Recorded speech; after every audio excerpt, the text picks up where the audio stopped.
when I teased your appearance, I said that this Cemex rule change is perhaps the most empowering for unions decision that is made by the National Labor Relations Board in decades. Did I overstate that, or give me your sense? The short answer is no. It is indeed that, and it may be the most helpful to workers and unions decision the NLRB has made in half a century. So, okay. So let's walk us through this because this is, I mean, I remember, we were just talking about the prescription drug stuff. And one of the things we kept hearing over and over again for decades, literally for decades. I mean, since Clinton was, we're going to have Medicare negotiate drugs with, for drugs, or Medicare negotiate for drugs. The big thing 20 years ago was card check. Card check. That was one of the big disappointments that, that didn't happen during the Obama administration. And this is sort of like card check light. Walk us through what this does. Sure. Well, Democrats are aware that the National Labor Relations Act has been steadily weakened by court decisions and some of the NLRB rulings when they were controlled by Republicans. And they've been trying to strengthen labor law basically all the way back to Lyndon Johnson's presidency. And every time they've tried under Johnson, under Carter, under Clinton, under Obama, they have never gotten to 60 votes in the Senate. As a result, when in the private sector, when workers try to unionize, it's a very, very common practice for employers to do things that are illegal, according to the National Labor Relations Act, like firing the workers who were leading the campaign to unionize, for which the penalties are virtually non-existent. And because this has been completely the norm, increasingly for the last 40 years, most unions have ceased doing major organizing campaigns. I remember when John Sweeney was running for the presidency of the AFL-CIO in 1995, one of his talking points was that if you added up all the unions and looked at their budgets, they were spending about 3% of their budgets on organizing because they knew they would lose. All right, Biden's appointee, confirmed by the Senate as general counsel of the National Labor Relations Board, and she is basically the boss of all 500 lawyers working for the board across the country, Jennifer Abruzzo, has been determined to, as much as it is possible, restore that original National Labor Relations Act, which was written to give workers the right to collectively bargain, restore it to, the point at which it was effective.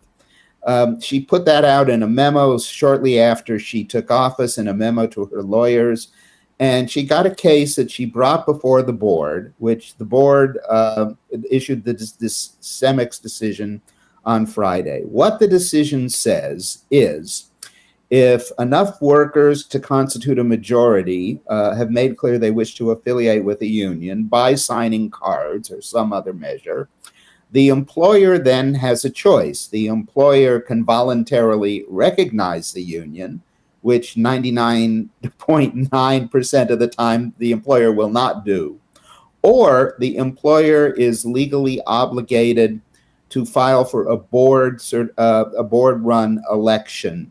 Then, here's the teeth in the decision, then if the employer commits an unfair labor practice, the very sorts of things they routinely commit by forcing workers to go to propaganda meetings that are anti-union, by firing pro-union workers and so on, those are unfair labor practices, but there's been no penalty.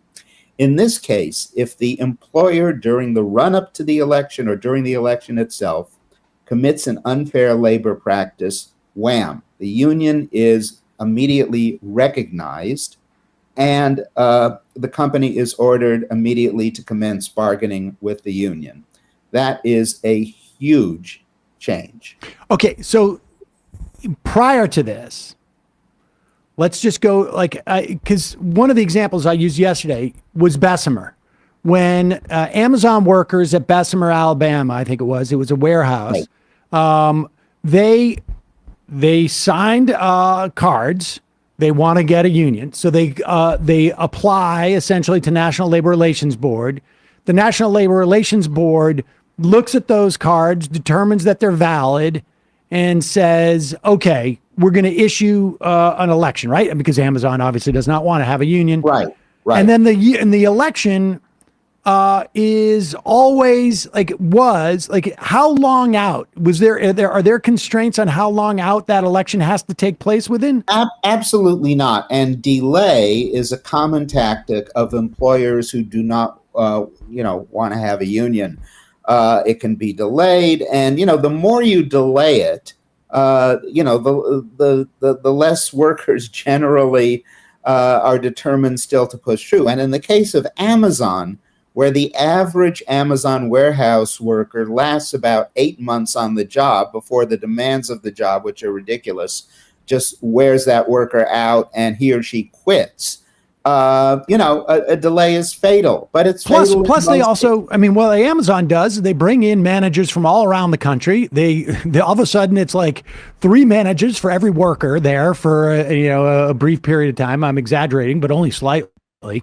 And they bring in young union buster lawyers, and they bring in union busting teams, and they start to intimidate people, and they do all this, and so in Bessemer, the election happens, but afterwards the union or the would-be union files grievances, and the National Labor Relations Board says we recognize these grievances, and they call for another election, and they end up losing that election. But now, once they got to that point where they recognize the unfair labor practices, boom, the union exists.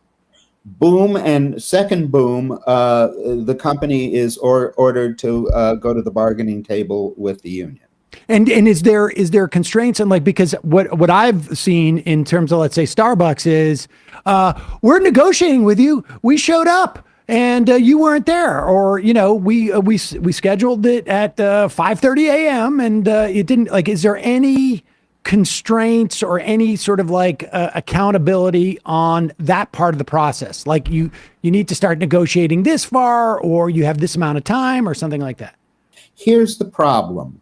That requires a change in the act itself. Okay. And that was actually part of the recent iterations of labor law reform bills that didn't clear the Senate. Those bills said things like, well, if there's no first contract by 90 days or 180 days, a government arbitrator will show up and talk to both sides and basically impose a contract. But that requires a change in labor law. However, and I just found this out this morning, the above-mentioned Jennifer Abruzzo, who is the best friends unionists have had in public office since Robert Wagner, who wrote the NLRA, is pursuing, an interesting question. You can find an unfair labor practice, and in a company really refusing to bargain in good faith. The question then becomes, since you cannot impose an arbitrator or a contract, what is the remedy once you have found that? Now, the California Agricultural Relations Board, which is its own entity, it deals with farm workers who are not covered under the NLRA, has issued some rulings which say, okay, if the company is not bargaining in good faith, we will make the workers whole by giving them rate, essentially finding a comparable employer, comparable workers who is unionized, and mandating that the pay gets raised to that standard and the benefits get raised to that standard, et cetera, et cetera. And Abruzzo is putting a case that argues that before the board. Needless to say, something like that is necessary to deal with the situation you just talked about, Sam. So she is working overtime, forgive the sort of the pun, I guess. Yeah. She is working overtime to try and figure out how they can put teeth into this provision without bumping up against the statutory limitations that the National Labor Relations Board has. Okay, so I have some questions. I have some questions for you on this. And I went through yesterday sort of like the genesis of this stuff. I mean, we're in some ways coming close to returning to that 1948 Joy Silk doctrine, which yes. and there's an analog here, I think, between the period of time that we have been living in this country since the early 80s in antitrust law, where we had all the laws on the books, but the administration at that time, Reagan, assumed a new sort of doctrine on what constituted antitrust under Robert Bork, and it destroyed antitrust law as we had known it for decades prior until very recently under the Biden administration, where they have sort of like resumed the earlier definition of antitrust. And in some ways, we're seeing an analog here with the National Labor Relations Board, where it's picking up what used to be the sort of mainstream interpretation of the National Labor Relations Act and consequences, and it's sort of reinstituting it in some way with this Cemex decision. What constitutes a majority of workers signing a card authorization? And I know people are out there going, well, 51%, but how do they determine what the unit is of like who constitutes actual workers? Because often this is one of the ways that employers will inhibit unionization by saying the union thinks it's like we got 300 people in this bargaining unit, but we argue that it's really only 150 or it's 500 because of whatever they think is most advantageous by saying what the roles of these workers are. How does the National Labor Relations Board determine that? Is that part of the like sort of petition from the employer? Because they've got 2 weeks to say, we don't think that card check is valid, essentially. Yes, well, you're right. And if the employer does issue something like that, saying this is too few workers or this is too many workers, depending on what the employer thinks is the most advantageous number for the employer, then the board itself does, the attorneys, the local board attorneys do, hear from both sides, do a little mini investigation and say, okay, this is the unit that is entitled to vote on unionization. So, the board has 500 attorneys around the country. It should have more, but the conservatives on Capitol Hill have not been too thrilled at expanding, the number of NLRB attorneys, just like they don't like to expand the number of OSHA inspectors, et cetera, et cetera. But those attorneys make that decision.